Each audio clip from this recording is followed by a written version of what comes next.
بسم اللہ الرحمن الرحیم بسم اللہ الرحمن الرحیم۔ ادغام کی جو بحث ہے اس کی بہت لمبی چوڑی تفصیل ہے، لیکن مختصر آپ کے سامنے عرض کروں۔ ادغام کی قسمیں باعتبار کیفیت کے اور باعتبار سبب کے یہ خلاصہ ہے۔ سبب مثلین، متجانسین، متقاربین، باعتبار کیفیت تام اور ناقص، باقی اور بھی بہت سی ترتیب ہے، لیکن یہاں جو بیان کی گئی ہیں اس کا میں خلاصہ عرض کر رہا ہوں۔ تو باعتبار سبب و باعتبار کیفیت کی کیا کتنی قسمیں ہیں؟ 5۔ نمبر 1 ادغام مثلین، دو حرف جیسے ذال اور ذال دونوں قریب قریب آ گئے، ٹھیک ہے، پہلا ساکن دوسرا متحرک ہو تو ادغام واجب ہے۔ ادغام کیا ہے؟ واجب ہے۔ جیسے قد دخلوا پڑھیں گے، سمجھ آ گئی بات؟ جی۔ اسی طرح اذ ذهب، یعنی ایک حرف مکرر آیا، پہلا ساکن دوسرا متحرک، ادغام واجب۔ تو اس کی مثال بھی بتا دی۔ اب اور اہم چیز اس کا مستثنا، اسی کے ساتھ ساتھ یہاں ترتیب کچھ اور ہے لیکن میں اپنی ترتیب سے عرض کر رہا ہوں۔ اس کا مستثنا کیا ہے؟ حروف مدہ کا اپنے مماثل میں ادغام نہیں ہوتا۔ یہ الفاظ یہاں نہیں لکھیں گے اور کتابوں کے اندر ہے۔ حروف مدہ کا اپنے مماثل میں ادغام نہیں ہوتا۔ جیسے فی یومن بولیں گے، فی یومن، دیکھو یا ساکن، آگے بھی یا ہے، پہلا یا ساکن ہے، دونوں یا آ گئے، پہلا یا ساکن ہے دوسرا متحرک، بالکل شرائط پائی جا رہی ہے، لیکن یہاں ادغام نہیں ہو رہا۔ کیوں؟ اس کو مستثنا بھی کہتے ہیں، اس کو ادغام کے موانع کہتے ہیں، ٹھیک ہو گیا؟ آگے اور بھی بہت مثالیں ہیں، سمجھ آ گئی۔ نمبر 2 ادغام متجانسین تام۔ متجانسین تام جنس کا معنی ہے یہاں مخرج، ایسے دو حرفوں کو قریب قریب آئے جن کا مخرج ایک ہو، پہلا ساکن دوسرا متحرک ہو تو ادغام واجب ہے۔ جیسے عبدتم بولیں گے، عبدتم، سورۃ الکافرون میں عبدتم، دال اور تا کا مخرج ایک ہے، یہاں پر ادغام واجب ہے۔ یہ ادغام کیا ہے؟ تام، ٹھیک ہے جی، مثال آ گئی۔ دوسری صورت ادغام متجانسین ناقص، ادغام متجانسین ناقص، تعریف ہوئی کہ دونوں کا مخرج ایک ہو، پہلا ساکن دوسرا متحرک ہو، ادغام واجب ہے، لیکن یہ ادغام ناقص ہوگا۔ جیسے احاؤتو، ادغام ناقص کا مطلب یہاں کیا ہے؟ تام کا مطلب مدغم کی کوئی آواز اور کوئی صفت باقی نہ رہے ادغام کے بعد، لیکن ادغام ناقص کیا ہے؟ جس میں مدغم کی کوئی نہ کوئی صفت باقی رہے، آسان لفظوں میں پہلے حرف کی کوئی نہ کوئی آواز باقی رہے، عوامی آسان سے بہت آسان لفظ، تو اس کو کیا کہتے ہیں؟ متجانسین ناقص، ٹھیک ہے جی۔ مدغم جو پہلا حرف ہے وہ ضعیف ہوتا ہے، مدغم فی کبھی ہوتا ہے، یہاں چونکہ مدغم کبھی آ گیا ہے تو اس لیے ایک قاعدے کے روح سے چونکہ ادغام کی شرط پائی جا رہی تھی، سبب پایا جا رہا تھا، ادغام بھی ہوگا، لیکن چونکہ مدغم کبھی آ گیا تو اس کا بھی اعتبار کرتے ہوئے اس کی بھی کوئی نہ کوئی صفت باقی رہے گی، صفت اعتبار۔ کیسے پڑھیں گے؟ احاؤ، یہ تو کی آواز، احاؤ تو، بسوط، ٹھیک ہو گئی؟ بس یہ 4 حروف ہیں ٹوٹل۔ اس کا مستثنا حروف حلقی کا اپنے مجانس میں ادغام نہیں ہوتا. حروف حلقی کا اپنے حروف حلقی کا اپنے مجانس میں ادغام نہیں ہوتا. کیسے؟ جیسے مثال فاصفح عنہم، ہا اس کے بعد کیا ہے؟ عین، دونوں کا مخرج اور پہلا حرف ساکن ہے، پھر بھی ادغام نہیں ہو رہا. سمجھ آ گئی بات؟ جی. تو یہ مستثنا ہو گیا، یعنی ادغام کے موانع، ادغام کا مستثنا، اس کو فک ادغام بھی کہتے ہیں، ٹھیک ہے، اظہار بھی کہتے ہیں، اظہار ہوتا ہے. آگے ادغام متقاربین تام، ایسے دو حرفوں کا ادغام، ایسے دو حرف اکٹھے ہوں جو قریب المخرج یا قریب الصفت. کیا ہو گئی؟ یہ آسان تعریف ہے، تمام کتابوں کو باتوں کا خلاصہ. قریب المخرج یا قریب الصفت. اگر مدغم پہلے حرف کا دوسرے میں ادغام مکمل ہوگا، پہلے حرف کی کوئی صفت باقی نہ رہے، اس کو ادغام تام کہتے ہیں، متقاربین تام. جیسے قر ربی، لام کے بعد کیا ہے؟ را.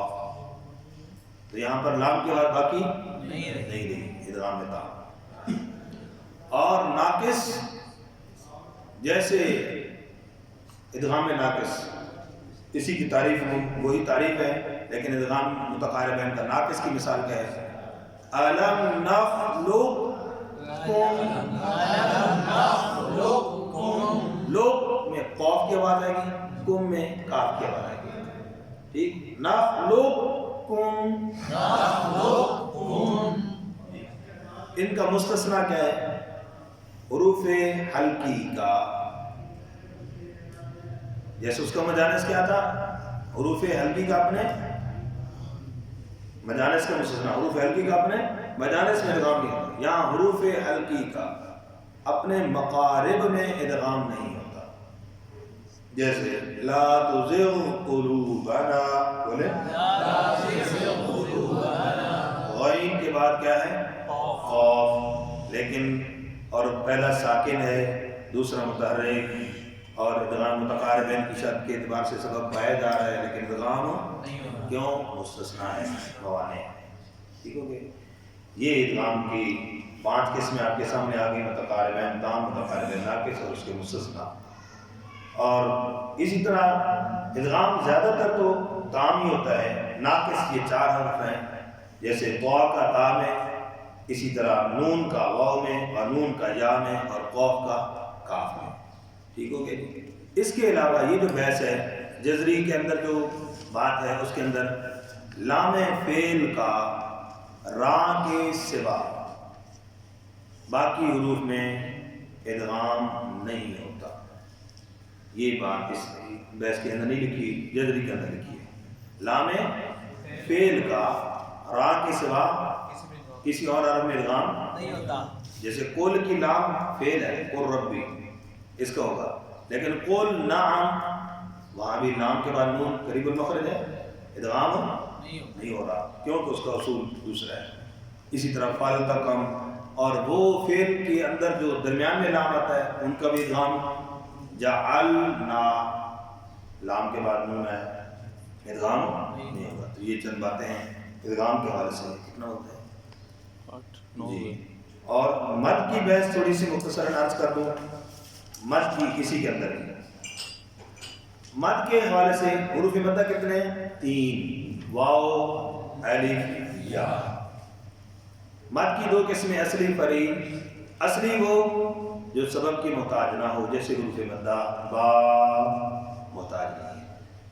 فرعی جو سبب کی محتاج ہو. مد کے سبب پھر بڑی کتابوں میں 2 بھی ہیں، عام بچوں کے لیے، عام لوگوں کے لیے 3 بتایا جائے، آسانی ہوگی. حمزہ، سکون اور شد. آگے پھر مد کی قسمیں. نمبر 1 مد متصل، یہ حکم کے اعتبار سے واجب ہے. حرف مدہ کے بعد حمزہ اسی کلمے کا ہو. مد متصل حکم کے اعتبار سے واجب، سبب کے اعتبار سے متصل ہے.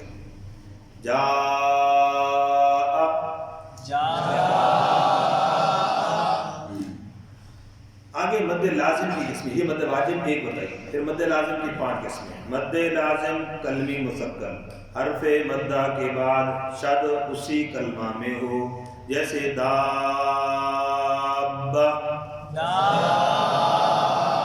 مد لازم کلمی مخفف، حرف مدہ کے بعد سکون اصلی اسی کلمہ میں ہو، جیسے آل، آنا،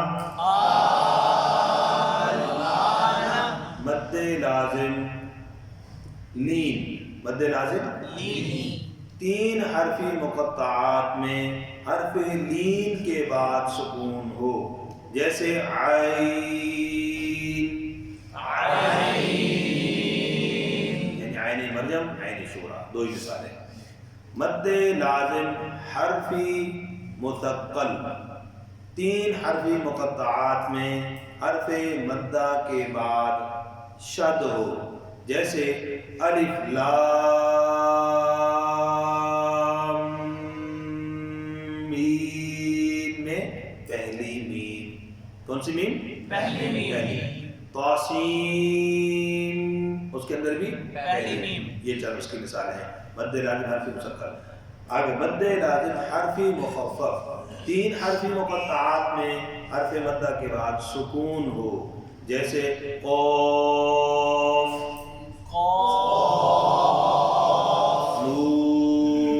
نون، یہ اس کی ساری مثالیں آ جائیں گی۔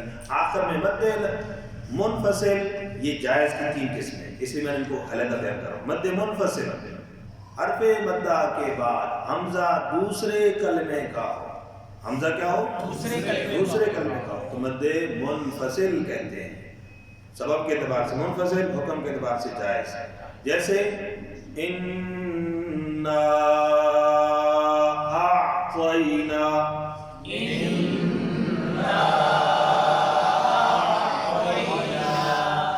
ابھی عام ایک نشانی بتائی گئی، جیسے اکثر طور پہ قرآن پاک میں بھی اسی طرح ہے کہ جو متصل ہے اس کو بڑی مد بھی کہتے ہیں کہیں، لیکن مقدار دونوں کی برابر ہے۔ متصل حرف مدہ کے بعد حمزہ عموماً اکثر طور پہ عین کی شکل میں ہوتا ہے، الف کی شکل میں بعض جگہ پر ہے لیکن اکثر عین کی شکل، اور منفصل میں حمزہ الف کی شکل میں کیا ہوتا ہے بھائی؟ الف کی شکل۔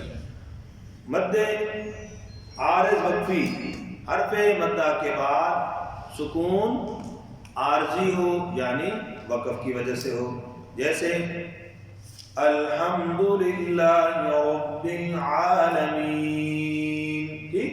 اور مد عارض لین، حرف لین کے بعد سکون عارضی ہو یعنی وقف کی وجہ سے ہو، جیسے من خوف، یہ مدیں تھی۔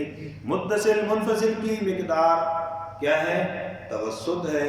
مد لازم کی مقدار 5 کی طول ہے، اور عارض وقفی، عارض لین، ان کی جو مقدار ہے وہ جب ہم وقف کے طور پر جب شرح حضر میں پڑھتے ہیں تو عموماً اس میں قصر ہی ہوتا ہے، لیکن درجے کے اعتبار سے لین میں قصر افضل ہے، مد عارض وقفی میں طول افضل ہے۔ اللہ ہم سب کو صحیح پڑھنے کی توفیق عطا۔